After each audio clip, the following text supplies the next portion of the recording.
Beating by Deja. Chapter 16. Until he dies. He's been beaten utterly senseless. They aren't done beating him yet. Don't worry, sweetheart, it's all over now. We've beaten him until he dies. The bear is coming, get the net, fire will kill it. Burn it, burn it, burn it! You cannot trick a bear. Why don't I just grab a hair? Don't worry, sweetheart, we're going to gently kill them all. It'll be fine. Shoot it, shoot it, shoot it all! The berry is on fire! Cut. Here. Perhaps I should send you to your father. Lyra woke up. The dreams had been a jumbled mess of half-memories and fear, some parts so real she could smell the blood splattered from Mr. Lee's exploded head. And that never happened, and the dream changed through sheer force of will. But then Mr. Lee was still bleeding and dying, and that part was real. In some parts vague, more feeling than sight or sound, the sure knowledge that Iorek was dead, and Mr. Lee was dead, and Hester was dead, and in the dream there was a small hair body like there never would be in reality. Lyra was a master storyteller, and her every instinct said she should have woken up screaming. Instead, she woke up silently, without stirring, without opening her eyes, while the residue of fear paralyzed her. She could still hear her mother's words, spoken so clearly she was not convinced she hadn't heard them with her waking ears. She did not dare to move.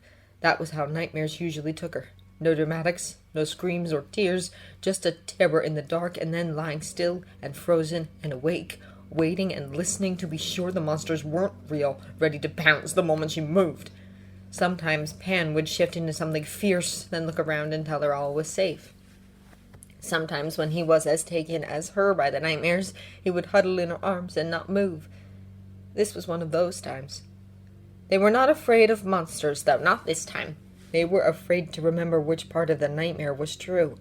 What if Lyra only dreamed that they won? What if Iorek was burned up and shot, and Mr. Lee burned away with fever and bled out and died? And the men took her to her father, and her mother was there, and that was why she heard her voice. And in that moment, upon first awakening, there was one fact Lyra was absolutely certain about. She did not want her father, or uncle, as she secretly still thought of him. She wanted Mr. Lee, and she was terrified that Mr. Lee was gone and Iorek was gone, and she felt more an orphan in that moment, never mind her living parents, than all the years she was at Jordan. And she stifled a sob. Lyra? Said a sleepy voice. Her eyes shot open, and she sat up at once, turning almost wild to see that her ears had not deceived her. Mr. Lee was alive! It had been a dream, and half wild with relief, Lyra dove for the man. Mr. Lee flinched back even as he opened his arms, but even in her desperation for reassurance, Lyra was careful, a strange combination of gentleness and raw need. Mr. Lee had not sounded fully awake, but he was propped up like he had been sleeping. His own sleep had become haphazard, his need to heal pulling him down, while his improving health started to leave him restless, and sleeping in the day was starting to lead to sleepless nights. It was dark out, but for the flicker of the campfire and the blaze of stars overhead. Lyra huddled against his side, wanting to feel his heart beating, to feel him breathe, and know the nightmare was a lie. Pan huddled almost as close in the form of a cat, and Hester, yawning, climbed half on top of his smaller body like a mother hen settling over its chick. Lyra? Pan? Said Mr. Lee, sounding more awake this time. Then, with great sympathy, as his hand settled warmly over her back. Nightmare? I didn't face the fear. Lyra sat mostly into his blanket because she did not dare burrow into his side like she wanted to in case she hurt him. What do you mean?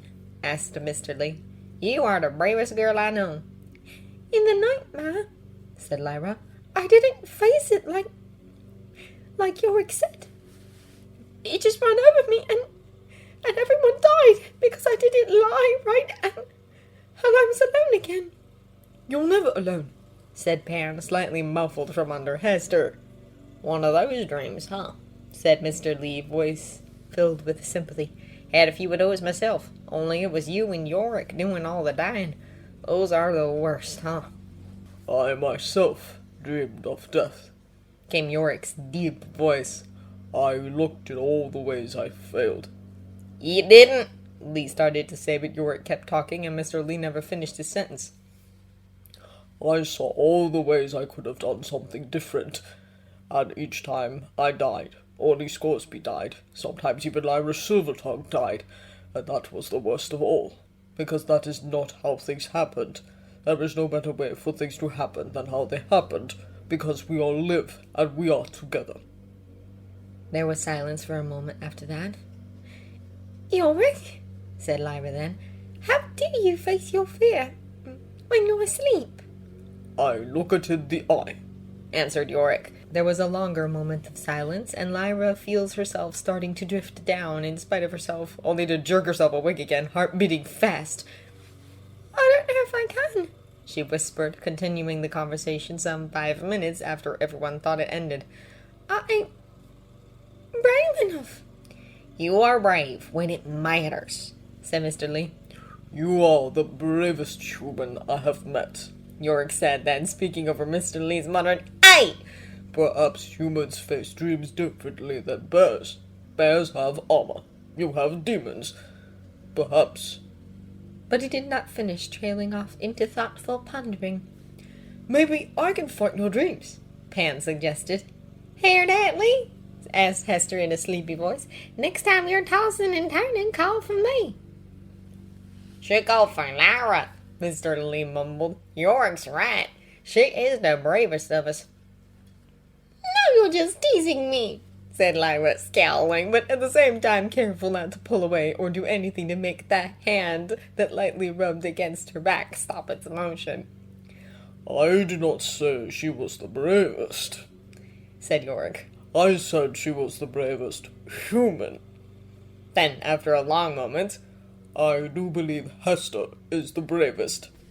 Both Hester and Mr. Lee laughed out loud at that. Under Hester, Pan complained, What about me? You are as brave as you need to be, Lyra told him.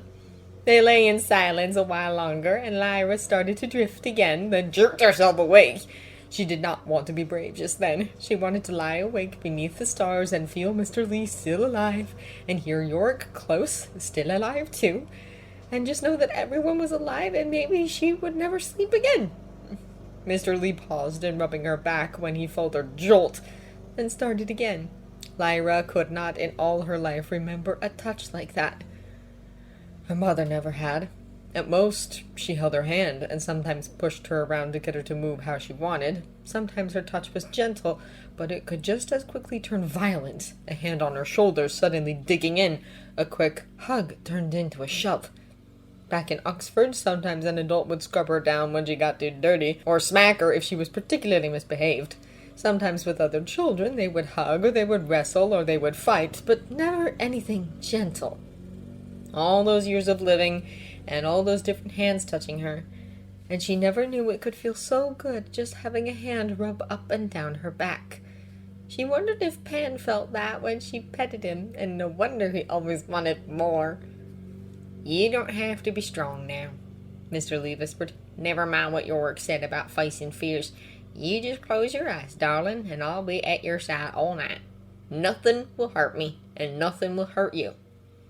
Then he began to sing, soothing and soft and familiar. She had thought she had never had anyone sing a lullaby to her before, but Mr. Lee had been singing that song in their camp for a month. She just thought Mr. Lee liked singing in the evening, and it happened to be generally around the time she snuggled down for sleep.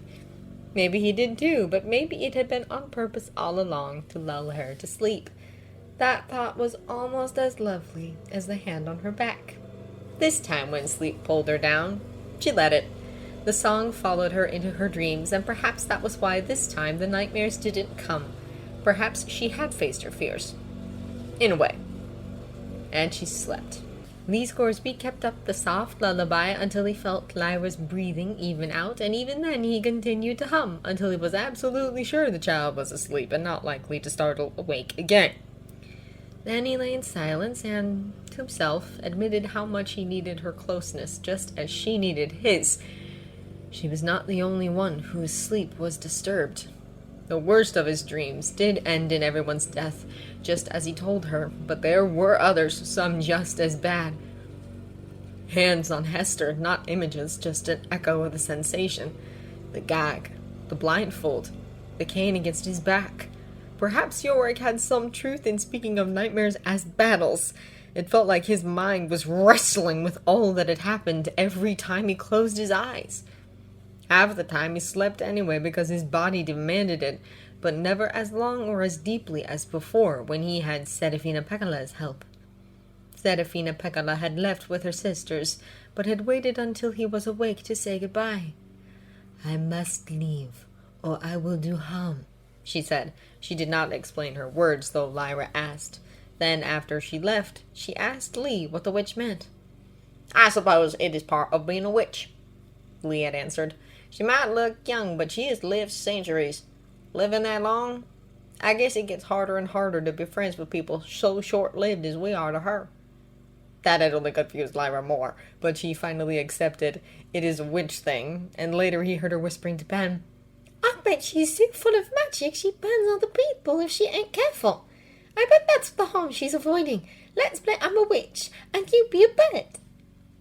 It was good to know the child could still play so light-heartedly, and Lee was very grateful that Lyra could not understand what harm Serafina Pekkala spoke of, because, unless Lee very much missed the mark, he rather thought she spoke of harm to herself. How much loving someone could hurt, knowing how soon you would lose them. Better to let go while you still can. He held Lyra close in his arms and continued to rub her back even as she slept, and wondered if he had put it off too late to not hurt himself.